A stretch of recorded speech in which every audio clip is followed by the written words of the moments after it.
বন্ধুরা, তোমরা কি কখনো আন্তর্জাতিক মানের খেলার মাঠ কিভাবে তৈরি করা হয় দেখেছো? কিভাবে ঘাসের কার্পেটিং করা হয়? প্রথমে একটি জমিতে একই জাতের অধিক শিকড়যুক্ত ঘাস রোপণ করা হয়। ঘাসগুলো নিয়মিত পরিচর্যা করা হয়। নিয়মিত ছাঁটাই করে একটি নির্দিষ্ট মাপে রাখা হয়। ঘাসের জমিটি অনেকবার রোলিং করা হয় যাতে মাটি শক্ত হয়ে ঘাসের শেকড়ের সাথে আটকে থাকে।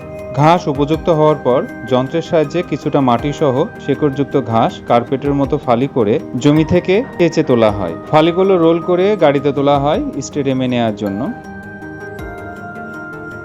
স্টেডিয়ামে আনার পর কার্পেটের মতো পাশাপাশি বিছিয়ে দেওয়া হয়। যন্ত্রের সাহায্যে অ্যালাইনমেন্ট ঠিক করা হয় এবং প্রেসার দিয়ে মাটিতে বসিয়ে দেওয়া হয়।